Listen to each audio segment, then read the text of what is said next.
Adapun Tommy Soeharto, hutangnya itu sampai saat ini berdasar perhitungan terkini bisa berubah nanti sesudah Tommy Soeharto datang 2,6 triliun. Di atas itu banyak yang hutangnya belasan triliun. Banyak sekali aset-aset dan kekayaan negara kita ini yang dikuasai oleh keluarga Cendana. Seakan-akan semua aset itu adalah milik keluarganya, bukan aset milik negara. Inilah menurut saya yang membuat Presiden Jokowi semakin dibenci oleh sebagian kelompok ketika Jokowi berani menyita aset-aset dan kekayaan keluarga Cendana satu persatu. Inilah yang dimaksud Jokowi dulu, saya sekarang tidak ada beban. Di periode pertama, sulit sekali Jokowi menagih hutang ke para elit-elit itu karena mereka banyak yang berlindung di balik baju partai. Tetapi di periode kedua Jokowi udah nggak peduli, toh gua nggak akan dipilih lagi. Dia langsung bentuk Satgas BLBI dan mulai menjadi debt collector yang menyeramkan. Hari ini tadi, aset Tommy Soeharto, anak mantan Presiden Soeharto yang disita. Tommy dulu meminjam uang sebesar lebih dari 2 triliun rupiah. Uang itu sampai sekarang nggak pernah dikembalikan.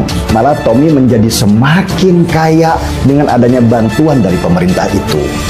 Satgas BLBI yang dibentuk Jokowi nggak mau tahu karena Tommy sudah pernah didudukan dan ditagih. Tapi tetap dia nggak mau bayar.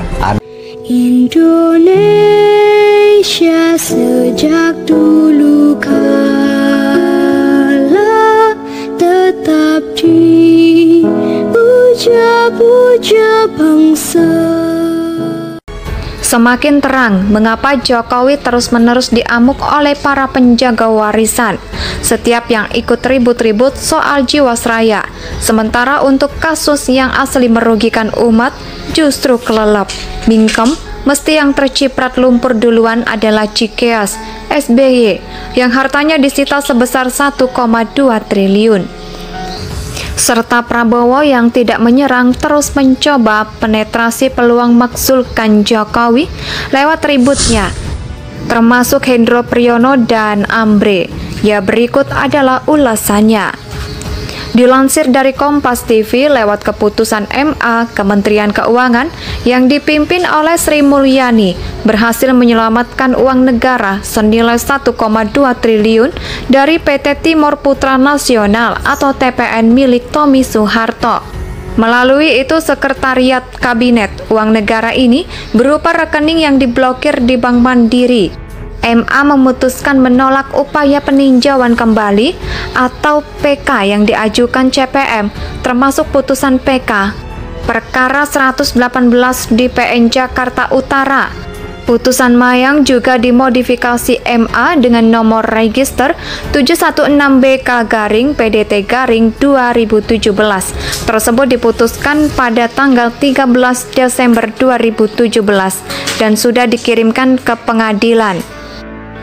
Pada tanggal 4 Juli 2018 lalu, bahwa putusan tersebut juga yang menurut Kepala Biro Advokasi Trio Serepinas Yahaan, maka pemerintah berhak atas dana sebesar 1,2 triliun tersebut. Tidak hanya itu, Sri Mulyani juga punya hak tagih apa seluruh hutang PT TPN kepada pemerintah RI, ditambah dengan masih terdapat pula 5 perkara perdata terkait PT TPN di Pengadilan Indonesia, yang diantaranya sudah sampai pada tingkat 5. Keputusan tersebut langsung disambut baik oleh Kepala Biro Advokasi Sekretariat Jenderal Kementerian Keuangan, Tio Sevino Siahaan. Kenapa? Karena menurut Tio, kemenangan ini sudah melewati proses pembuktian dan juga argumentasi hukum yang kritis kemenangan yang dicapai pemerintah sampai tingkat pegang. Sudahlah proses pembuktian dan argumentasi hukum yang sangat kritis, tajam dan juga jelas, kata Tio. Dengan putusan tersebut, kata Tio, kepadanya pemerintah sebagai pihak yang berhak atas dana sebesar 1,2 triliun. Dikukuhkan selain itu, putusan MK tersebut menjadikan Menteri Keuangan sebagai pemegang hak tagih atas seluruh hutang PT TPN kepada pemerintah. Dengan begitu, maka PT TPN tidak lebih punya kesempatan untuk melakukan upaya hukum lain atas perkara mengenai hutang PT TPN. Seperti yang alangkah menakjubkannya, jalan sunyi yang dilakukan oleh presiden kita itu perusahaan otomotif Hutomo Mandala Putra alias Tommy Soeharto yang bekerja sama dengan KIA dari Korea Selatan untuk mengerjakan mobil nasional di Indonesia. Itu awalnya dituduh menunggak pajak bea masuk impor mobil sampai akhirnya otoritas memblokir dana 1,2 triliun milik PTPN di berbagai bank. Jalan sunyi yang dilakukan oleh Jokowi semakin membuat ternganga bila teringat betapa besarnya yang dimiliki oleh Presiden asal sipil ini dalam upayanya terus memburu kekayaan. Tidak sadari para penjaga warisan dari klan cendana tersebut, termasuk Jokowi dalam merebut kembali uang yang diselewengkan oleh Yayasan Super Semar yang sangat legendaris itu. Dia setelah 11 tahun bertarung di pengadilan, perlahan uang negara yang diselewengkan keputusan keluarga cendana itu, kembali kasus itu bermula ketika Presiden Soeharto mendirikan Yayasan Super Semar pada 16 Mei. Tujuannya tentu saja dikemas amat mulia, yaitu membantu bersihkan Indonesia. Namun pola kas umumnya berulang tak lama berselang langsung terlihat sang blank 2 tahun berselang Presiden Soeharto mengeluarkan peraturan pemerintah PP nomor 15/1176 yang menentukan 50% dari 5%, sisanya bersih laba bank. Negara disetor ke Yayasan Super Semar. Lalu berapa nilai sebuah PP Soeharto? Tak kurang dari 420 juta dolar Amerika Serikat dan setara dengan 185 miliar rupiah. Bayangkan betapa kayanya Soeharto dalam perjalanannya. Dana yang terkumpul bukannya untuk beasiswa pembangunan gedung sekolah, kampus, dan lain-lain yang sesuai konteks, melainkan malah diselewengkan kepada bisnis keluarga cendana. Semakin terang mengapa Jokowi terus-menerus diamuk oleh para penjaga warisan.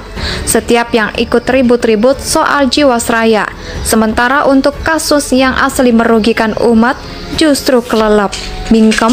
Mesti yang terciprat lumpur duluan adalah Cikeas, SBY, yang hartanya disita sebesar 1,2 triliun.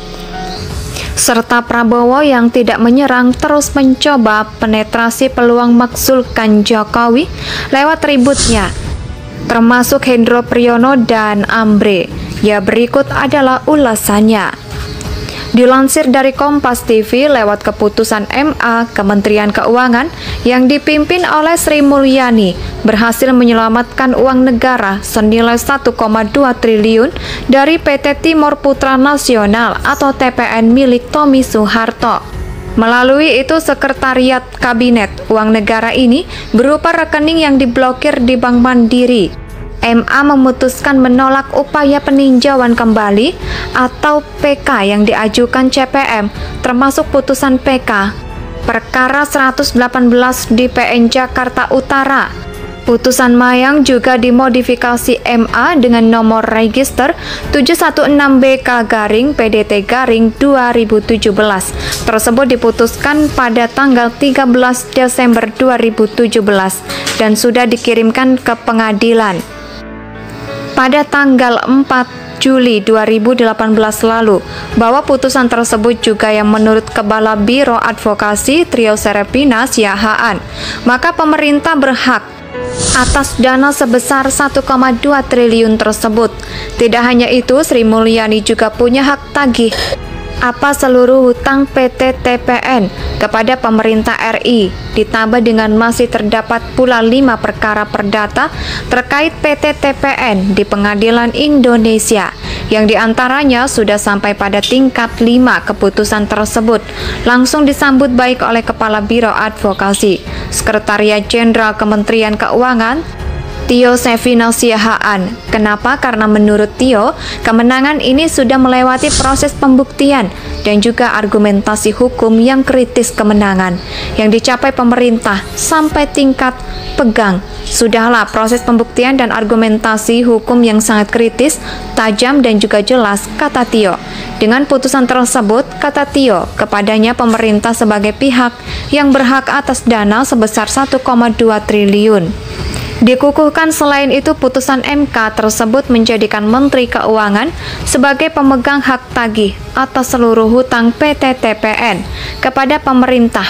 Dengan begitu, maka PT TPN tidak lebih punya kesempatan untuk melakukan upaya hukum lain atas perkara mengenai hutang PT TPN. Indonesia.